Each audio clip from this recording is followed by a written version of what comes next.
In order for you to walk away from here motivated to practice what we've been talking about, you've heard from some other speakers. Many of you have read about mindfulness. You're going to say, yeah, this sounds like a good deal. Why don't I do it? Well, there's reasons why you don't do it. The human nervous system is not designed to get in the present moment. Our ancestors lived in the jungle and passed on their genes because they lived in the future and lived in the past. What's happening a second forward? Go back into the data bank and see if this is safe or dangerous, and back and forth and back and forth. With mindfulness, we're asking you to learn how to be in the present moment. The nervous system does not want to go there. So we have to learn a way to do that. In order to do that, you need to be motivated. Reasons change everything. If you don't walk out of here or any other training with sufficient reasons as to why to change, you won't change. You just won't change because the nervous system has got its own plans, right? So I'm going to give you through 5 different reasons to change. We're going to then do an exercise, which is going to be the skills building, and then we're going to show you 3 applications for mindfulness that we need in the people we're supporting if we hope to ever bring our A game consistently and to help them be all that they can be, right? So the first one is this. Give me a show of hands. How many have been driving down the same road for maybe 3 years and one day you notice a 3-story building you hadn't seen before, or a 2-story building? Most everybody has that experience, right? Okay. You cut yourself or bruise yourself and you don't know it until you're in the shower that night or whatnot. And we had that experience. Right. This one doesn't happen with everybody, but it happens with a number. You're now got enough money to buy that new car, that new red or blue, whatever, and all of a sudden you notice there's dozens of them on the road. You know what I'm saying? And you weren't hitting them before either. What's that about? Right? They just showed up overnight. I guess everybody just bought them the same way you're going to.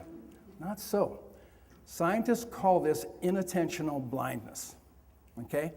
What does it mean? It basically means with these 50 bits of information we have available in any 1 second, our consciousness, what we do is we put our thinking on survival, reproduction, and comfort. Those are the 3 biggies that this 50 bits is wanting to do. Anything left over, yeah, then we'll kind of apply it to it. But that doesn't happen unless you really start to open yourself to really what we're missing. So the mindfulness gift here is that we will significantly enhance your sensitivity and timely awareness of others' needs for support. If we're missing buildings, we're missing cuts, we have to be missing cues from the people we're supporting, right? And in our personal relationships as well, of course. We're missing a lot of the subtleties. So mindfulness, guaranteed, will bring you to higher levels of awareness of what is happening that is outside the realm of the nervous system, which is just interested in survival and reproduction, right? So the second piece is this. Kindness and compassion, I would suggest, are conditional on how you feel. Some people don't like to hear that, but let's just unpackage that and see what you think of my thinking. How does your mindless mind drive you to give better support to those who are more likable, cooperative, and appreciative? Generally speaking, maybe nobody here, but generally speaking, we have a preference to support people who are likable, more cooperative, more appreciative, thank us, and all that. It's just a part of what we're about as human beings. We're moving towards that which is more conducive to support and survival, and moving away from that that's not. It's understandable. But here is the problem. If we are to think that because we are going to feel our way through this vocation, that we're going to max out with our A game, we're not. We come from homes in the morning where we've maybe had struggles with our partner, maybe our kids smoking dope and we're worried. Whatever comes, we come to work, right? We do not necessarily have our A game on. We come in where we're feeling open, benevolent, compassionate, and kind.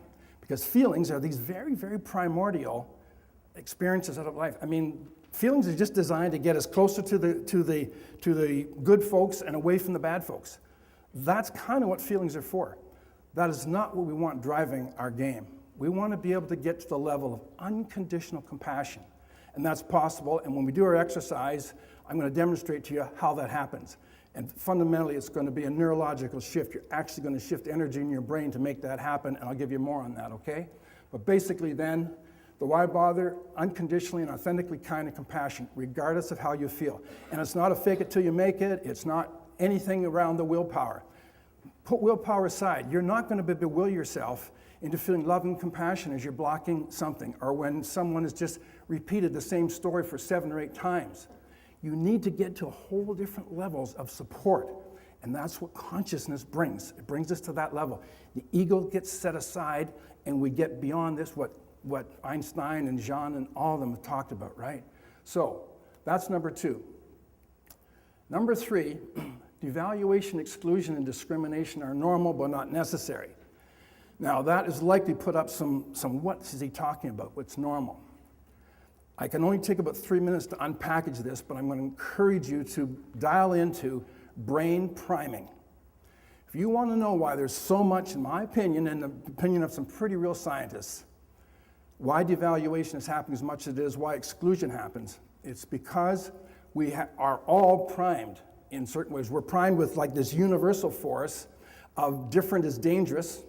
Anytime you see different, the testing on this is impeccable.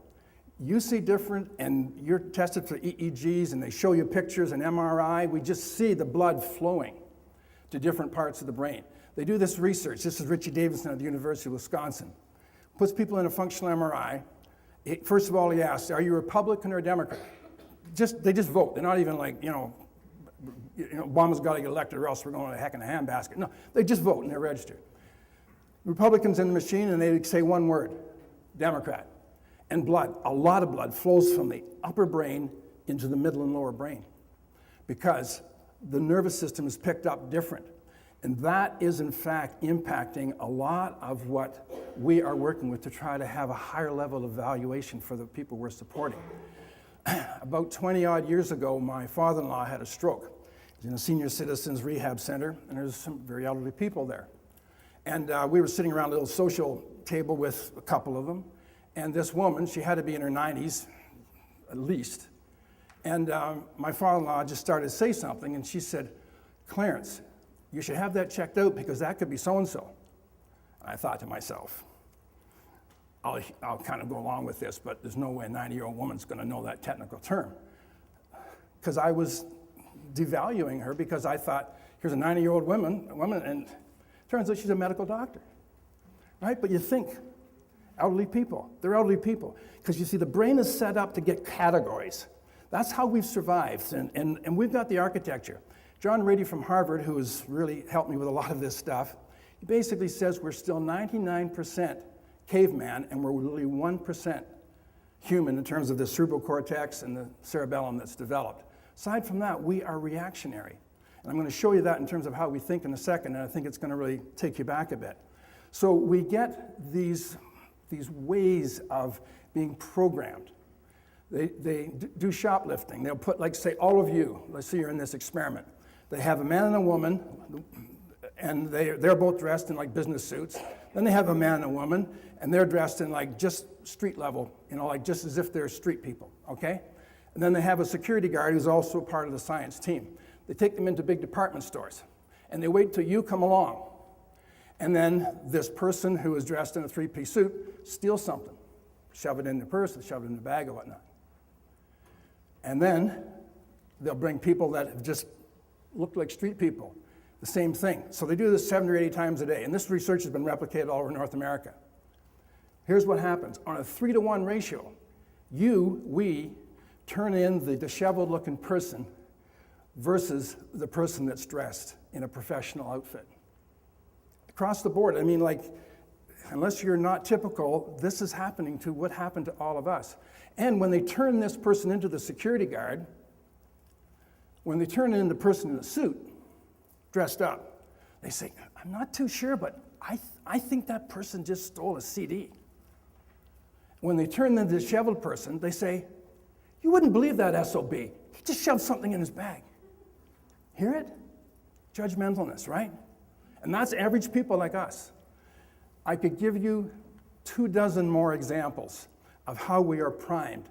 And some of the reason I would say at the fundamental level of devaluation is because different is dangerous. And we have to be conscious and mindful in the moment to know that we don't need to be driven by these archaic 99% caveman brains. We're much more than that, but not unless we develop the skill to be conscious. We must develop the skill to be conscious, otherwise we're not going to have it. So we can become immediately aware of the primed mind reactions and activate learned values of inclusivity and unconditional, authentic compassion. That is learnable, right? The fourth reason as to why bother. And by the way, you only need one of these 5, and then you're going to be on your way. So I've given you 5, so there's lots to choose from. Hopefully you'll like all of them. But when you become emotionally hijacked, you often don't know it, and you can't stop it. Think of the last time you're emotionally hijacked. Let's say the last time you got angry with a partner or a friend or a coworker. How long did it take you to realize you were angry? Some people say, oh, immediately, I'm on it. Well, just check it out this week and just see how long it takes you to become mindful or aware that you're in the middle of an emotional hijack. Because you'll never work to get out of that prison of the emotional hijack unless in the moment you know you're in it, right? It doesn't happen. And you notice when you get angry how your IQ drops to single digits? Everybody notice that? Yeah. Well, it really would help if in the moment we got someone tapping us on the shoulder and say, Peter, you're losing it. You're losing it. That's what mindfulness will do. One, it significantly prevents the emotional hijacks, and they become less intense for sure, and recovery time is significantly quicker. That's a money-back guarantee. Go to the bank on that one. That is, research across the board. Harvard, Davidson, anywhere you want to look, that's what happens.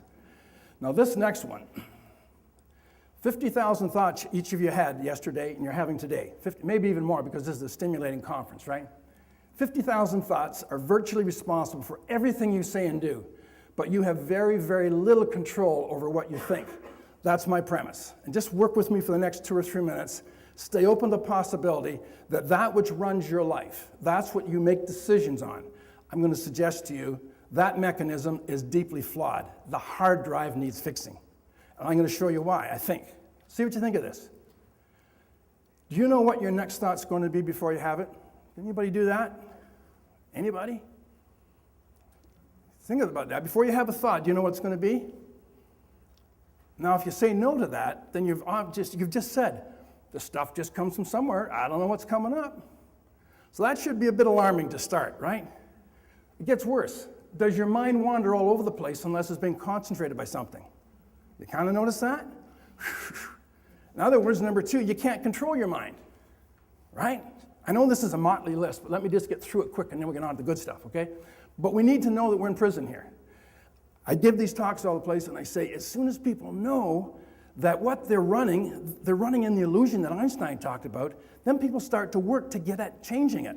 But unless you know that you're in a prison of some kind, you ain't gonna work at it. So this is why I bring this motley stuff in. Number 3, I'm gonna give you 10 seconds. See if you can stop thinking for 10 seconds, okay? Start right now. How you doing? Anybody had a thought yet? All of you have. Right. You can't even stop thinking for 10 seconds. This is getting more serious, right? But these last 2, if you haven't bought anything else I've said in this last 10 minutes, check out this one. Do you find yourself talking to yourself all day? Oh, gee, I'm going to be late for the conference. Damn, another hot. Why do they always have stoplights? Who are you talking to? Who do you think you're talking to? And as crazy as this sounds, if you notice you can't stop it, it just keeps going all day long. Now, if you were saying that out loud, they'd call 911. They would, for sure. So, you know what's coming up. You can't control it. It wanders all over the place. And then this one here, the last one. Yesterday you had 50,000 thoughts. If I could put that on your computer and protect it with a nice password, how many people would you give your password to from the thoughts you had yesterday? Like nobody, I suspect. I never see a hand go up when I ask that question. Can't control it. Mind wanders. Can't stop it. I hope you're seeing that maybe there would be a usefulness in learning a skill that can help you with all this, right? So let's take it. Significantly better focus you're going to get. Immediate awareness of thoughts and feelings as they happen. I'm not saying mindfulness is going to enable you to kind of know what thought you're going to have before you have it. No. But in the mindful moment, you can be on it within a nanosecond and know what thought's coming up and know what body sensations are taking place and what feelings you're having. And then you're now prepared to do something about it because you've been made aware of what's happening in that moment, right? So I just asked the question, what is the likelihood then that these human qualities are seriously compromising your competence and commitment to offer optimal care and support? Don't have to answer, just kind of think about it. But if you haven't found one of those reasons, I think you kind of just want to review, okay? So most people say very likely. The mindfulness alternative, and you can just fill this board with research on this. Like I say, the Shinzen Young, who is a senior mindfulness researcher from Harvard Medical School, which is where I kind of went for mine. That's my nerdy scientist want to kind of go to a pretty good group. I also have got some great training from a place called the Center for Discovery in Upper New York State, which is where Harvard do their research. It's about 6 hours from here. Center for Discovery, $90 million budget a year. And they support 500 people. Now, wouldn't some executive directors like to have that budget? But that's what's going down. Serious research, really, really impeccable to know, right?